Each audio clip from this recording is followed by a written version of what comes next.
nuevamente en nuestros desayunos constitucionales. Esta vez creo que ya es el último del año y en esta oportunidad tendremos la exposición del doctor Jorge León, profesor de Derecho Constitucional también, sobre el Tribunal Constitucional como mediador.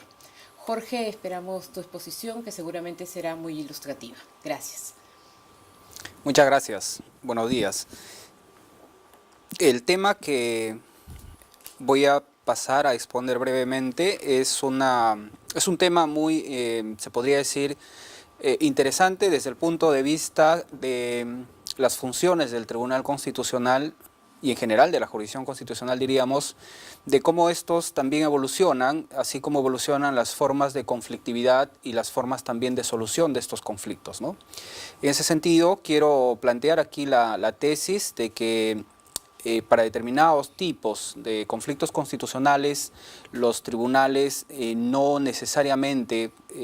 pueden solucionar de la mejor manera un conflicto a partir de su rol de juzgador, sino más bien interviniendo como un mediador. Esto quiero ejemplificar y como punto de partida a partir de un caso resuelto por el Tribunal Constitucional Federal Alemán en el año 2002, en el cual el tribunal, lejos de adoptar su rol de juzgador,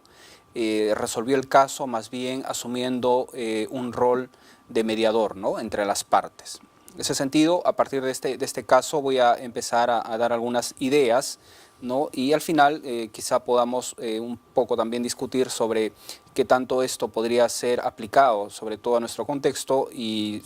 más aún cuando tenemos un tribunal constitucional que no en pocas oportunidades ha resuelto casos con trascendencia social y cómo también al final este rol, ¿no?, de integración social del tribunal puede aportar mucho, ¿no?, a la pacificación de la sociedad en general. Bueno, voy a pasar entonces con la exposición del caso, voy a explicar brevemente, para a partir de ahí realizar algunas ideas, ¿no?, y reflexiones. En el año 1996, el Estado de Brandeburgo aprobó una ley que suprimía el curso de la asignatura de religión de las escuelas públicas confesionales. Y esto lo hizo amparado en el artículo 141 de la Ley Fundamental de Bonn, que precisamente garantizaba a aquellos estados que tenían una regulación distinta, ¿no?, hasta antes del 1 de enero de 1949, fecha en que entra en vigencia la ley fundamental, de respetar la regulación que hayan adoptado con respecto a la enseñanza del curso de religión. Y como sabemos, el Estado de Brandeburgo, dado que estaba influenciado, ¿no?, por ideas del comunismo, ¿no?, y después por el régimen nazi, en realidad nunca se tuvo la necesidad ni tampoco la aceptación social de que en ese estado el curso de religión pueda considerarse una asignatura ordinaria, ¿no? Entonces, bajo este artículo 141 era legítimo que el Estado de Brandeburgo pueda eliminar el curso de religión y sustituirla, como de hecho lo hizo, por otro curso que se llamaba, ¿no?, Formación para la Vida, Ética y Ciencias de la Religión, que era muy distinto del curso de religión propiamente. Pero sucede también que la propia ley fundamental garantiza en el artículo 100.3 de la Constitución precisamente la enseñanza, el curso de religión como una asignatura ordinaria. Esto generó definitivamente un problema, un conflicto, porque cuando el Estado de Brandeburgo elimina el curso de religión y lo sustituye por otro, lo hace amparado en el artículo 141, que le garantizaba precisamente mantener otra regulación hasta antes, que se había establecido hasta antes del 1 de enero de 1949. Y por otro lado, teníamos el artículo 7.3 de la Ley Fundamental, que garantizaba, ¿no?, la enseñanza del curso de religión como asignatura ordinaria. Desde un punto de vista social, sucede que los alumnos del Estado de Brandeburgo, solo un 20% eran de la religión católica o luterana, y un 80% no tenían ninguna religión adoptada, se podría decir. Entonces, ante esta eliminación del curso, la Iglesia, los ciudadanos, los padres de familia y los propios alumnos de este 20% de esta minoría plantean un recurso ante el Tribunal Constitucional pidiendo que se restituya el curso de religión como una asignatura ordinaria. Lógicamente, la mayoría y las autoridades también del estado de Brandenburgo sostenían que eso era injusto porque en ese estado el 80% de alumnos no tenían adoptada ninguna religión y que no podía ser correcto que por el hecho de que hay una minoría del 20% se termine imponiendo al 80% de los alumnos, ¿no?, la enseñanza del curso de religión. Llegado el caso, ¿no?, ante el Tribunal Constitucional Federal Alemán, el tribunal se demoró casi 6 años en resolver esta controversia. No solo porque la complejidad de un punto de vista, ¿no?, social había generado este caso, que además se discutió mucho, ¿no?, en los medios de comunicación, en los foros políticos, sino también porque el tribunal era consciente que si adoptaba una decisión en el sentido de garantizar la enseñanza religiosa de esta minoría, implicaba una vulneración de la garantía del artículo 141 que claramente favorecía al Estado de Brandenburgo para mantener una regulación distinta. Y si adoptaba otra posición, es decir, de garantizar el artículo 141 de la Constitución, que claramente era a favor del Estado de Brandenburgo, significaba dejar sin posibilidad de la enseñanza religiosa a una minoría que además invocaba su derecho del artículo 100.3 para que se continúe enseñando el curso de religión como asignatura ordinaria. Se convoca a una audiencia, como lo hace el tribunal también aquí en el Perú, y el tribunal, los magistrados de la primera sala son conscientes que ninguna de las decisiones que ellos podían adoptar iba a pacificar el conflicto, porque era o garantizar la autonomía, ¿no?, del Estado de Brandenburgo o garantizar el derecho de esta minoría a que se les enseñe el curso de religión, pero en ambos casos se producía una violación del artículo 141 por un lado de la Constitución y por otro lado el del artículo 100.3 de la Ley Fundamental. En la audiencia el tribunal realiza algo que es inusual para un tribunal constitucional. El tribunal invita a las partes a que manifiesten su posición con respecto a que si ellos estarían en la disposición de llegar a un acuerdo, ¿no?, a una solución que no implique que el tribunal deba juzgar el caso. Las partes aceptan la proposición del tribunal y les da un plazo de 15 días para que ellos puedan formular una propuesta bajo los lineamientos generales que había planteado el tribunal, que presenten una propuesta final y el tribunal tenía que valorar si la propuesta era compatible con la ley fundamental. Cumplido el plazo, se convoca nuevamente una audiencia y las partes transmiten, ¿no?, al Tribunal Constitucional que en efecto han llegado a una solución, ¿no?, que por un lado garantizaba a esta minoría mantener su derecho a que se les enseñe el curso de religión como asignatura ordinaria y dejar en libertad o en una posición opcional a una mayoría que no estaban obligados a llevar este curso. La solución intermedia le pareció al tribunal adecuada, compatible con la ley fundamental, y simplemente el tribunal emite una resolución dando cuenta de la solución a la cual habían llegado las partes y considera innecesario emitir una sentencia al respecto. Por primera vez en la historia del Tribunal Constitucional Federal Alemán, propiamente, aunque habían algunos antecedentes cercanos, pero por primera vez el tribunal asume un rol claro de mediador y en el cual además un proceso constitucional no termina mediante una sentencia, sino más bien mediante una conciliación, se podría decir, o mediante una solución planteada y desarrollada por las propias partes bajo la dirección, obviamente, del Tribunal Constitucional. Planteado así el caso, se discutió mucho en la doctrina y es por esa razón también que planteo ahora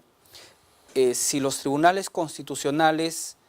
para determinados tipos de conflictos quizá no necesariamente tengan que recurrir a su rol de juzgador, sino más bien asumir un rol de mediador entre las partes. Digo esto porque los tribunales constitucionales tienen una función de integración social que lamentablemente todavía en nuestro medio no se le ha dado la debida importancia, porque me da la impresión de que más bien lo hemos asumido como una fórmula vacía o como un simple cliché que lo podemos invocar en cualquier momento, pero no le hemos dado esa potencialidad ni ese contenido, sobre todo porque nosotros somos conscientes, dado que en las características de la sociedad peruana, ¿no?, con mucha diversidad en culturas, en manifestaciones de diversa naturaleza, son conflictos que en muchas ocasiones no necesariamente se solucionan o pacifican como debe realizarse, ¿no? Entonces, esto lleva a que el Tribunal Constitucional, más allá de cumplir una función de integración social, con sus sentencias a veces puede generar efectos desintegradores. Y evitar estos efectos desintegradores implica que el tribunal no siempre tiene que estar o recurrir en todo caso a su modo tradicional de resolver un caso desde el punto de vista, ¿no?, de emitir una sentencia. Además, la dicotomía, ¿no?, que normalmente se asume cuando alguien forma parte de un proceso, ¿no?, entre la dicotomía entre ganadores o perdedores, es ajena al propio proceso constitucional y es ajena también al propio derecho procesal constitucional si lo asumimos como un derecho de participación y pluralismo, y no más bien como un derecho meramente formal o anclado a los postulados tradicionales y formales de la teoría general del proceso. Por otro lado, el hecho de que el Tribunal Constitucional pueda asumir un rol también de mediador significa darle un contenido real y una actualización muy concreta al principio de concordancia práctica, porque la concordancia práctica no solo se consigue cuando el tribunal resuelve mediante una sentencia. La concordancia práctica, ¿no?, que al final del día lleva a que los valores que están en una relación de tensión no sean postergados uno en detrimento de otro, implica que también puede ser conseguido a través de otros mecanismos, como el mecanismo de la mediación. En ese sentido, la integración social, el rol integrador del Tribunal Constitucional, es posible que se consiga a partir del caso en el cual el tribunal no decide el conflicto, sino que deja también a las partes que puedan proponer una mejor fórmula de solución, entendiendo que el Tribunal Constitucional, al cumplir este rol de integración social, puede también aceptar que las partes propongan una solución al caso, y eso le pone al Tribunal Constitucional en una mejor posición de legitimidad frente a las partes y también frente a la sociedad. Por eso sostengo que el tribunal debería explorar en determinados casos la posibilidad de actuar como un mediador antes que como un juzgador. No siempre el Tribunal Constitucional está en la mejor posición para resolver un conflicto constitucional, más aún cuando estos tienen implicancias sociales muy fuertes o implicancias en sociedades fragmentadas, donde claramente conseguir un consenso mínimo ya supone un gran desafío. Y si en torno a un consenso mínimo o básico hay factores que dificultan mucho ampliar este radio de consenso, el Tribunal Constitucional, evidentemente, a través de sus decisiones, debe contribuir más bien a fortalecer este mínimo consenso y no a generar un efecto desintegrador a partir de sus sentencias. Volviendo un poco, ¿no?, al tema del derecho comparado, y claro, bajo la experiencia del Tribunal Constitucional Federal alemán, por ejemplo, sentencias como el del uso del cannabis, que se discutió hace muchos años, ¿no?, o la denominada sentencia "los soldados son asesinos", el famoso caso de los crucifijos, ¿no?, o la segunda sentencia sobre el aborto, son típicos casos en los cuales jurídicamente son impecables las decisiones del Tribunal Constitucional Federal alemán, pero desde un punto de vista social generaron mucha controversia, mucha conflictividad. Tan es así que, por ejemplo, en el caso de los crucifijos, el tribunal, luego de haber emitido la sentencia, recibió más de 70.000 peticiones de ciudadanos, ¿no?, solicitando que el tribunal rectifique su posición, ¿no? Entonces, y esta discusión no se pacificó inmediatamente, tomó un cierto tiempo para que los actores sociales, religiosos que estaban en contra de la decisión del tribunal puedan finalmente aceptar plenamente la decisión del tribunal,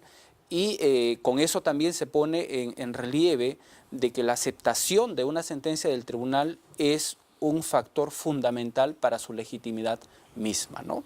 Entonces, el incremento de la conflictividad social, de las posibilidades de contribuir de manera negativa, ¿no?, a esta integración, hace que los tribunales en algunos casos busquen otros mecanismos de solución, entre ellos, ¿no?, la mediación como una alternativa al rol juzgador de los tribunales constitucionales. Creo que en los tiempos que vivimos y en el tiempo futuro, también creo que los conflictos en torno a temas, ¿no?, de medio ambiente, ¿no?, a los casos de problemas que provienen de la libertad de religión y de expresión, ¿no?, pueden tener ciertas consecuencias que no necesariamente pueden ser enfrentadas de manera óptima a través del rol, ¿no?, de juzgador del tribunal, sino más bien si el tribunal asume un rol de mediación. Pienso en los casos de conflictividad de medio ambiente, ¿no?, y la actividad extractiva minera, donde difícilmente el tribunal, creo, puede optar por una decisión que, si no se genera la suficiente aceptación por parte de quienes concurren a un proceso constitucional, con mucha dificultad, diría, el tribunal puede conseguir, ¿no?, realizar plenamente esta función de integración social. Además, los problemas de fragmentación social, ¿no?, como he señalado, no siempre se resuelven por medio de decisiones autoritativas de derecho, ¿no? Se debe evitar también aquello que se ha denominado, ¿no?, en la doctrina el paternalismo jurídico constitucional del Tribunal Constitucional, ¿no? No todo debe resolverlo el tribunal, o por lo menos no todo en la forma de su rol de juzgador, ¿no? El Tribunal Constitucional tiene que ser consciente, tiene que tener esa sensibilidad para adoptar ciertas funciones, aunque no escritas, pero que le permitan de mejor manera resolver o contribuir en todo caso a este consenso social mínimo. Esto nos lleva también, por otro lado, a repensar algunas frases o afirmaciones que los asumimos muchas veces de manera categórica, ¿no? Por ejemplo, aquella afirmación del juez Hughes sobre que todos estamos bajo la Constitución, ¿no?, pero la Constitución es lo que los jueces dicen que es algo que tenemos que aceptar solo de manera relativa. Más aún, él mismo en sus memorias posteriores explica que su intención no era poner a los jueces como los que al final interpretan de manera definitiva y auténtica la Constitución, sino simplemente resaltar esa posición especial de los jueces con respecto a la interpretación constitucional. ¿Esto qué significa? Significa que en los procesos constitucionales hay que entenderlos en todo caso no como los mecanismos únicamente de resolución de conflictos, sino como instrumentos de participación, ¿no?, de apertura a todos aquellos que puedan contribuir a este consenso mínimo o al fortalecimiento de esta integración social que al final de cuentas también es un rol que el Tribunal Constitucional cumple en el marco de un Estado constitucional democrático. En resumen, diría que una sustitución de la tarea de juzgar por parte del tribunal, ¿no?, asumiendo un rol de mediación, es admisible desde el punto de vista constitucional, dada la complejidad y también la particularidad de sociedades fragmentadas en las cuales una decisión del Tribunal Constitucional puede contribuir a la polarización, puede contribuir más bien a que se intensifique esa conflictividad, lo cual es incompatible con su rol también de pacificación que asumen los tribunales constitucionales, ¿no? En ese sentido, este planteamiento, ¿no?, la tesis que propongo de que el tribunal pueda actuar en determinados casos como mediador y no necesariamente como juez, puede contribuir a elevar esos efectos, ¿no?, integradores de las sentencias o del rol mismo del Tribunal Constitucional a través precisamente de la mediación. Debemos evitar que en el Estado constitucional se produzcan lo que actualmente algunos países de Europa están padeciendo, ¿no?, la aparición de las denominadas sociedades paralelas, ¿no? Claro, producto de la migración, producto de la tolerancia, del pluralismo, en algunos países, particularmente en Alemania, hay en algunos estados, prácticamente hay zonas enteras donde las personas, ¿no?, que provienen de otros países pretenden establecer sus propias normas, pretenden regirse bajo sus propias costumbres, simulando una suerte de sociedades dentro de otras sociedades, ¿no? Entonces, esto es algo que nos debe llamar la atención, porque evidentemente todos estamos bajo la Constitución, ¿no? La Constitución no solo es norma del Estado, sino también de la sociedad. Y en este sentido, el Tribunal Constitucional tiene que fundamentar, tiene que afianzar este rol de la Constitución como un instrumento también de pacificación, y en esta tarea, ¿no?, en esta función de pacificación, la mediación puede ser un instrumento importante para fortalecer la propia Constitución y también la legitimidad del Tribunal Constitucional. Muchas gracias. Muchas gracias, Jorge, por tu interesantísima exposición. Seguramente va a generar más de un comentario o pregunta y vamos a dar pase precisamente a ellas. Gracias nuevamente, Jorge. Como te decía, tu intervención ha sido muy interesante. Voy a darle la palabra a la profesora Erika García Cobian para unas preguntas y luego también me permitiré hacer algunas yo. Muchas gracias, Jorge, por tan interesante presentación. Tengo dos preguntas. La primera es cómo interpreta el Tribunal Constitucional alemán su competencia, su atribución para intervenir como mediador. Si es que le viene dado directamente por la Constitución, la ley orgánica, o acude a las figuras como la autonomía procesal o los poderes implícitos para asumir este rol. Y la segunda tiene que ver con la naturaleza misma del rol del mediador, que en principio es un rol neutral, ¿no? Entonces, ¿cómo resulta compatible esta neutralidad del mediador con la función del Tribunal Constitucional de estar siempre en defensa de los derechos fundamentales, de la supremacía de la Constitución y en ese sentido de la parte más débil, ¿no?, de la parte más vulnerable? Gracias, Erika. Jorge, yo un poco también sentido similar, ¿no? A mí cuando sitúas en un escenario de mediación una materia que en principio entiendes como indisponible, que son los derechos fundamentales, ¿no? ¿Qué es lo que están haciendo las partes y qué rol debe cumplir el Tribunal Constitucional? ¿No están cediendo parte del contenido de su derecho en un escenario de mediación?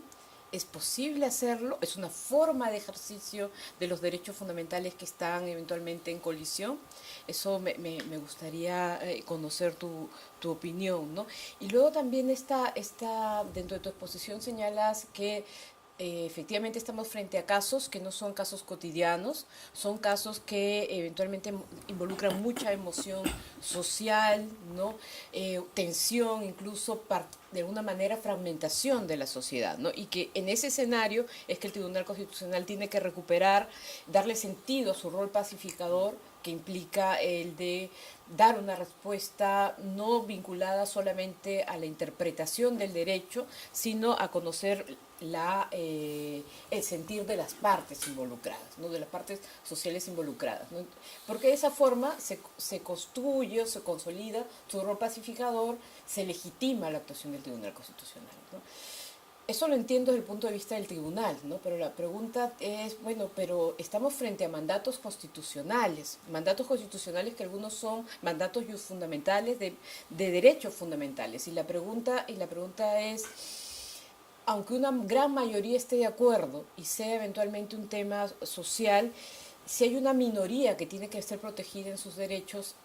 ¿qué rol le correspondería al tribunal, ¿no? Es decir, no puede ser simplemente la construcción de su legitimidad frente a la disminución de derechos, ¿no? ¿Qué criterios podemos hacer para que sea una decisión equilibrada, ¿no? Gracias. Bueno, muchas gracias por las preguntas. De hecho, son preguntas bastante interesantes. que llaman a la reflexión, a la tesis planteada, y también creo que son preguntas válidas en el sentido de que nos permite incluso, ¿no?, reflexionar sobre el rol mismo del Tribunal Constitucional, si esto cambia también en función de cómo las sociedades cambian y también cómo los grados de conflicto se intensifican y cada vez más se hacen todavía más complejos, ¿no? Con respecto a la pregunta de Erika, en cuanto a la competencia, ¿no?, por lo menos en Alemania la competencia no se ha discutido ni desde el punto de vista de la autonomía procesal, ni de la categoría de los poderes implícitos, tampoco está establecido en la ley de organización del Tribunal Constitucional Federal Alemán, ni mucho menos en la ley fundamental de Bonn. La doctrina también está en el trasfondo de la idea como el Tribunal Constitucional entiende su rol de mediador, es más bien entenderlo más que como una competencia, como una función. Y al entenderlo como una función, se considera que la función del tribunal no necesita estar plasmada en una norma, sino que ya es inherente al rol mismo de un tribunal constitucional que se mueve no solamente en el ámbito de la Constitución, sino fundamentalmente también en el ámbito de la sociedad, ¿no? Esto implica también romper un dogma que muchas veces todavía nosotros lo tenemos demasiado arraigado, ¿no? Las constituciones no son solo constituciones del Estado, son también constituciones de la sociedad. Y hay tanta sociedad como la Constitución lo permite, ¿no? Moverse dentro de un marco externo o al margen de la Constitución implicaría justamente que la Constitución no sea más una norma de organización de la sociedad y del Estado. Siendo así, el Tribunal Constitucional Federal Alemán entiende que al ser la Constitución una norma, ¿no?, del Estado y la sociedad, eso implica que el Tribunal también asume una función con respecto a la sociedad misma, ¿no? Y dado que dentro de estas funciones su rol fundamental es el de integrar a la sociedad, el de preservar ese consenso mínimo, entiende que una función de mediación, más que contravenir su naturaleza, más que contravenir sus competencias, es una función que legítima, que le permite más bien dar una concretización mayor a este mandato de conseguir un consenso social básico a partir de los valores constitucionales que claramente reconoce la ley fundamental de Bonn. Con respecto a la segunda pregunta, en cuanto al... Claro, el mediador en sentido estricto es alguien que se pone en una posición neutral y espera que las partes puedan llegar a un acuerdo, ¿no? Sí, aquí debo admitir que la mediación trasladado al ámbito del Tribunal Constitucional tiene una particularidad, y esa particularidad es que si bien el Tribunal Constitucional en cierta forma permite a las partes, ¿no?, que propongan una solución, sin embargo el tribunal no se desentiende y no abdica de sus competencias o de su rol de vigilancia en la medida que debe garantizar que las propuestas que se planteen para llegar a una solución mediada pueda ser compatible con la Constitución o en todo caso no termine de vaciar contenidos o mandatos normativos que están contenidas en ella. Por otro lado, las preguntas de Elena, que tienen que ver con de cómo es que, claro, los derechos fundamentales son por esencia indisponibles, ¿no? Ya que son conquistas de la libertad legítimas y cómo esto debería ser garantizado también, sobre todo para las minorías, ¿no? Esto yo lo respondería desde un punto de vista de que por ejemplo, en la dogmática de los derechos fundamentales se admite para ciertos casos, claro, la renunciabilidad de derechos, ¿no? Es una categoría que no es extraña a los derechos fundamentales, pero, claro, solo para algunos tipos de derechos. Evidentemente hay derechos que son indisponibles, hay derechos que no pueden estar supeditados, ¿no?, a la voluntad de quien eventualmente pueda estar planteando una solución, pero si entendemos que también las constituciones no son documentos acabados, sino que son, como diría el profesor Ulrich Scheuner, ¿no?, que las constituciones son en cierta forma también norma y tarea. Las constituciones en el fondo necesitan ser construidas día a día también, ¿no? Necesitan ser actualizadas constantemente a partir de lo que Renan decía, ¿no? Como que entiende la Constitución como una suerte de plebiscito permanente de los ciudadanos, ¿no? De la participación de todos los ciudadanos. Eso, más que quitarle fuerza normativa o su grado de vinculación a los derechos fundamentales, desde mi punto de vista, más bien creo que le da una mayor potencialidad de eficacia, y que los derechos fundamentales no solamente sean, ¿no?, declaraciones o consagraciones utópicas, abstractas, sin un mayor contenido real. Esto creo que refuerza más bien el carácter normativo de la Constitución, refuerza el carácter integrador del Tribunal Constitucional, y creo que para conflictos, ¿no?, como bien has dicho, muy particulares, muy específicos, creo que el Tribunal Constitucional no debería descartar de manera absoluta la posibilidad de asumir en algún momento su rol de mediación para llegar a una solución mucho más puntual, ¿no? Entonces creo que igual son válidas, ¿no?, las reflexiones, las puntualizaciones, y creo que la idea, ¿no?, de foros como estos son justamente discutir, debatir, porque es así como avanza el desarrollo del derecho constitucional. Ahora mismo, para cerrar, se viene publicando ya también, por ejemplo, tengo acá el último libro del profesor Heberle, en el cual nos plantea incluir a la paz como un principio, ¿no?, de una teoría universal constitucional, ¿no? La paz como principio constitucional se viene incorporando en diferentes ámbitos, y él mismo llama ahora al Tribunal Constitucional Federal Alemán como la jurisdicción de la paz, ¿no? Bueno, muchas gracias. Muchas gracias a todos por la participación, Jorge, especialmente a ti por la exposición. Bueno, vamos a dar finalización a este desayuno constitucional, agradeciéndoles por su siempre atento seguimiento a estos programas. Este es el último del año y esperamos retornar en el siguiente año académico con más reflexiones, más aportes a la vida constitucional del país. Gracias.